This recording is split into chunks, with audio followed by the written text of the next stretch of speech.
every single year, Western food processing facilities they throw millions of tons of this one specific ingredient straight into the rendering bin. Yeah, just completely tossed out. Right. Like it's overwhelmingly considered scrap, just a byproduct destined for, pet food or maybe fertilizer.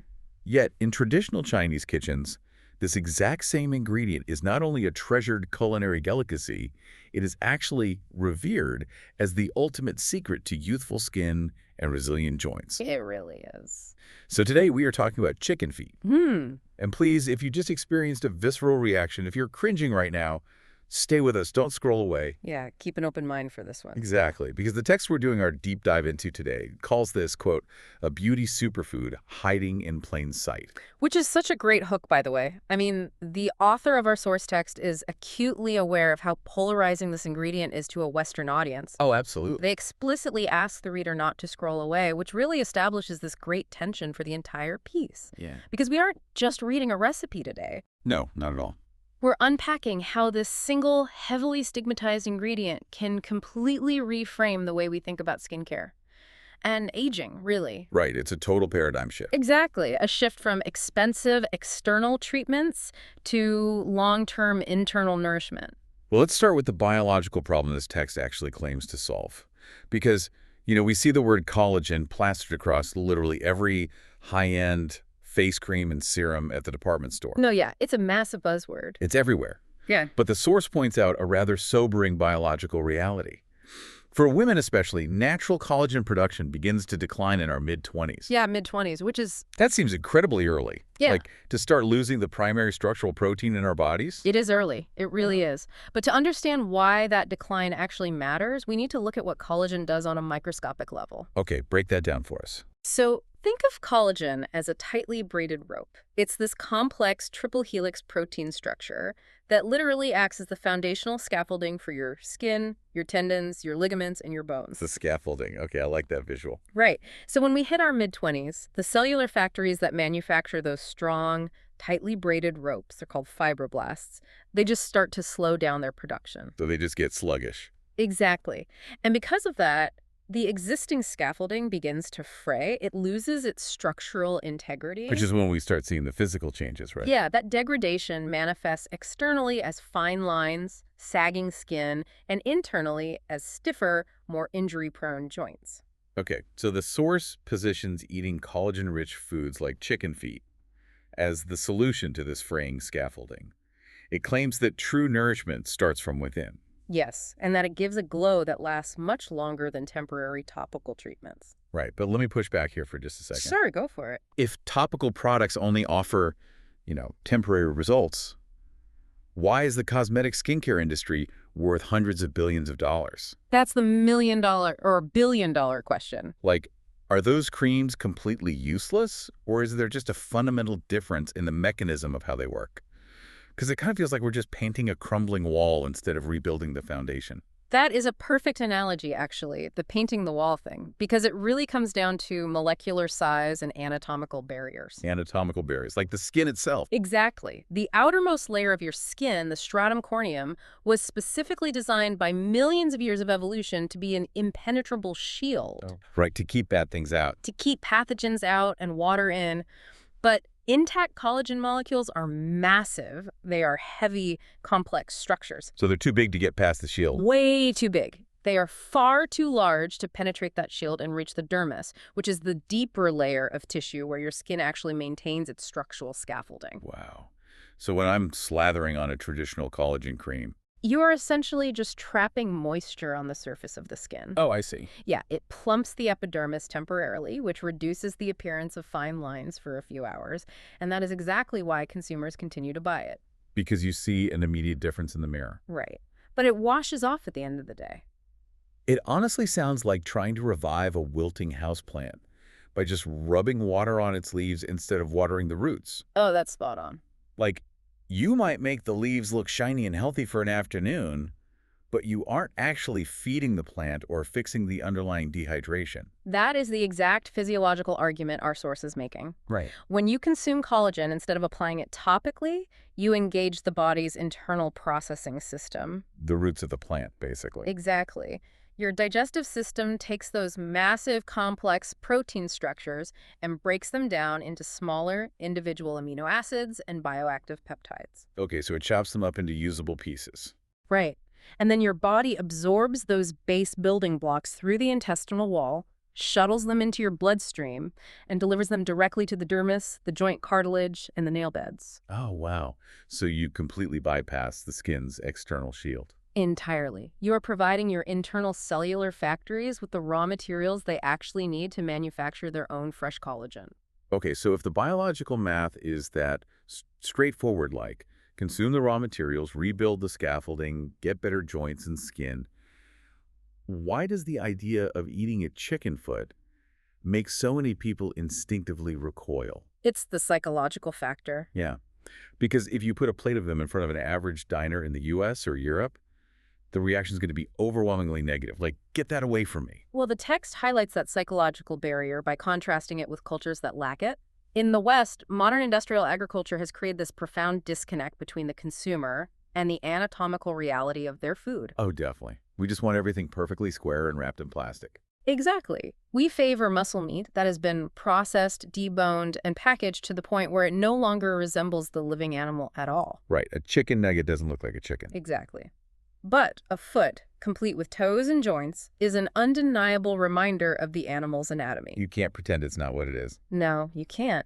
But the source pivots away from this Western squeamishness by pointing out that in China, chicken feet are an immensely popular dish. They really are. They're routinely served, braised, stewed, or steamed in those little small bamboo baskets at dim sum restaurants. And the text uses a very deliberate word to describe them here. It calls them treasured. Treasured, yes. Which is such a strong word. Like, they aren't eaten as a last resort or survival food. They're actively sought after. Highly sought after. And the author ties this cultural reverence to the underlying philosophy that food is medicine. Mm-hmm.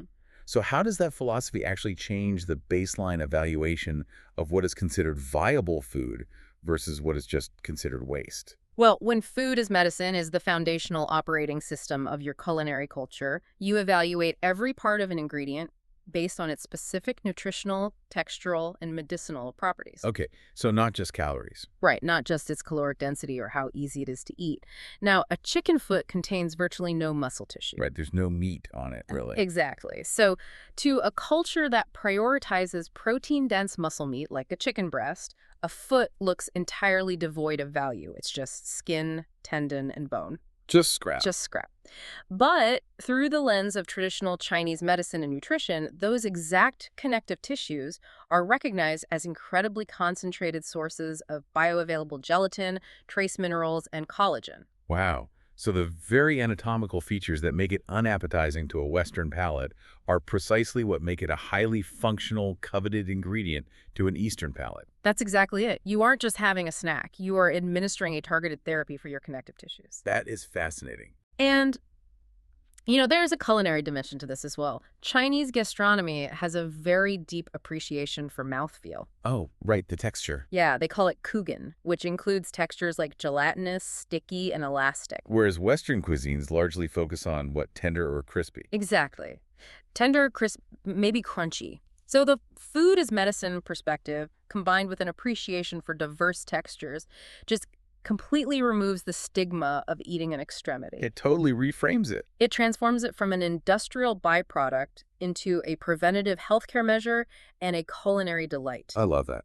It reframes the entire concept of a beauty routine from something you apply in front of a bathroom mirror to something you consume at the dining table. Okay, but we can't just gnaw on a raw chicken foot and expect our skin to start glowing, though, right? No, definitely not. Because the source provides a highly specific, very intentional culinary process to unlock these biological benefits. And reading through the steps, it honestly feels less like a standard recipe and more like an exercise in chemical extraction. That's a great way to put it, because the preparation method is completely non-negotiable if you want to access the structural proteins we were just talking about. Because they're locked away. Exactly. The collagen is tightly locked away inside that resilient connective tissue. So the text lays out this initial phase of the recipe. It talks about carefully trimming the nails, rinsing the feet under cold water, blanching them briefly to remove impurities, draining them, and then rinsing them again with warm water. It's a whole process. It is. Why is there so much emphasis placed on this purification process before we even introduce any of the flavoring elements? Well, blanching, which involves plunging the ingredients briefly into boiling water, is a vital preliminary technique when you're working with any bones or cartilage. Okay, why is that? The sudden heat forces the impurities, residual blood, and any off flavors trapped in the tissue to coagulate, and then they rise to the surface of the water as a foam. Oh, right, that scum you see on top of broth sometimes. Exactly. By skimming that foam away and thoroughly rinsing the ingredients afterward, you ensure that the final extraction is remarkably clean. I see. It demonstrates a fundamental respect for the ingredient, ensuring that the medicinal output isn't compromised by muddy or bitter flavors later on. Makes total sense. Yeah. So once you have that clean slate, you move to the extraction phase. The recipe calls for combining the feet in a pot with soy sauce, ginger, star anise, rock sugar, and pepper.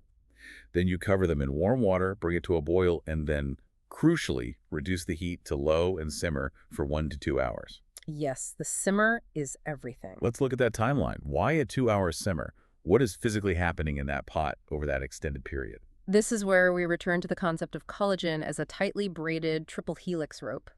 Connective tissue is incredibly tough. Oh, sure. If you try to quickly pan-fry or roast a chicken foot, it will remain inedibly rubbery. Like chewing on a tire. Exactly. And the human digestive system would struggle to break down those complex bonds to actually extract the nutrients. But when you apply gentle, prolonged heat in the presence of water, which is the very definition of a simmer, a chemical process called hydrolysis occurs. Hydrolysis. Okay. Yeah. So the thermal energy and the water are actually like severing the chemical bonds within the protein. That is exactly what is happening. The sustained heat and the water work together to slowly unbraid that triple helix structure. Oh, wow. Unbraiding the rope. And unbraiding the rope. The tough collagen proteins gradually unwind and break apart into individual, easily digestible, water-soluble strands. And that resulting substance is what we know as gelatin. Ah, gelatin. So the text specifically describes the final texture of the dish after this whole process. It says the meat becomes soft, tender, and almost melt in your mouth. Which sounds amazing. Right. But it also points out that the dish becomes, quote, silky and slightly sticky. And it explicitly notes that the stickiness is the collagen doing its magic. Yeah. So is that tactile stickiness on your lips literal proof that the hydrolysis was successful? It is the undeniable physical evidence of the chemical reaction. That's so cool. Yeah, if the dish isn't sticky, you haven't cooked it long enough or at the right temperature. That distinct tackiness you feel on your fingers and your lips, that is the extracted, hydrated gelatin. So the cooking process is literally the key. The cooking process is the mechanical key that unlocks the nutrient. The soy sauce, rock sugar, ginger, and star anise provide depth of flavor, sure. Right.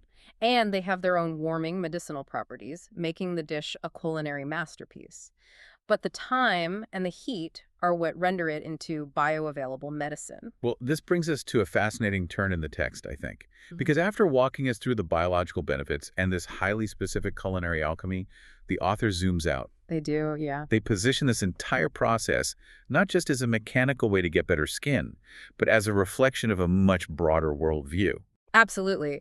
The recipe essentially functions as a microcosm for how we approach our health, our aging, and even our environment. Yeah, the text notes that in traditional Chinese food culture, nourishment is fundamentally about balance. Balance, right. It states that beauty is not what you apply, but what you feed your body. And it establishes these 3 final pillars. Simple ingredients, patient cooking, long-term benefits. Those 3 are so important. Right. And when I read those 3 pillars, they struck me as basically the exact antithesis of modern consumer culture. Oh, 100%. We are so aggressively conditioned to seek instant gratification in literally every aspect of our lives. We want it now. We want the overnight beauty serum. We want the 30-day miracle diet, the pill that fixes chronic joint pain by tomorrow morning. Trimming nails and meticulously monitoring a simmering broth for 2 hours is a stark rejection of that entire mindset. It really challenges the reader to completely recalibrate their timeline for wellness. Modern society often treats human health like a software update. Like something that can just be downloaded, installed, and executed immediately to fix a bug. Oh, I love that comparison. A software update. Right. But human biology does not operate on an instant gratification schedule. Because as we discussed earlier, you are dealing with physical construction. Uh-huh. You are literally rebuilding the scaffolding of the body. Precisely. Your epidermis takes several weeks to fully turn over and generate new cells. Rebuilding degraded joint cartilage or fortifying bone density can take months. Sometimes years. Sometimes years of sustained nutritional support.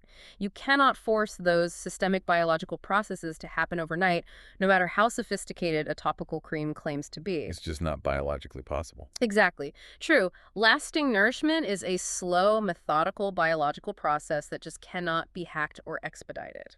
And the text deliberately pairs the phrase, patient cooking, directly with long-term benefits. Yeah. It kind of implies that the literal patience required to stand over a stove and execute a 2-hour hydrolysis process is inseparable from the figurative patience required to see the benefits of internal nourishment. The two concepts are intrinsically linked. You have to respect the biological timeline. You really do. You must be patient enough to let the heat and water break down the complex proteins in the pot, and then you must possess the discipline to make this a regular, sustained part of your diet over months or years to actually see the external results. Right. The glow that lasts longer, as the text beautifully phrases it, is the delayed but enduring reward of sustained structural nourishment. It's an investment. It is a long-term investment in your body's infrastructure, not a cosmetic quick fix. Well, we have covered a significant amount of ground today, taking what many consider a literal throwaway ingredient and unpacking the profound science and cultural philosophy behind it. We really have. We looked at the biology of collagen degradation and why feeding your internal cellular factories the raw amino acids is like watering the roots of a plant rather than just wiping its leaves. Which is such a crucial distinction. Definitely. And we explored the cultural lens of food as medicine, which elevates a discarded extremity into a treasured functional therapy by evaluating it for its medicinal properties rather than as muscle mass. We also broke down the chemistry of the kitchen, looking at how the slow, gentle, methodical process of hydrolysis transforms tough, inedible connective tissue into bioavailable gelatin. And we tied it all together with the underlying philosophy of patience, understanding that true, lasting beauty and systemic health require balance, time, and a total rejection of instant gratification. Absolutely. The author ends their text with a very direct, slightly provocative question, and I want to pose that exact same question to you, the listener. I love this question. Now that you understand the cellular biology, the history of the cultural reverence, and the transformative chemistry of that star anise and ginger broth, would you try chicken feet? It is a question that forces you to examine the boundaries of your own culinary conditioning, really. It really does. And to take that one step further, the text leaves us with a broader implication to consider. If a culture can extract profound, scientifically backed structural benefits and rich, complex culinary traditions from an animal's feet, what other incredibly potent everyday superfoods are we currently tossing in the compost bin simply because we lack the cultural lens to see their true value?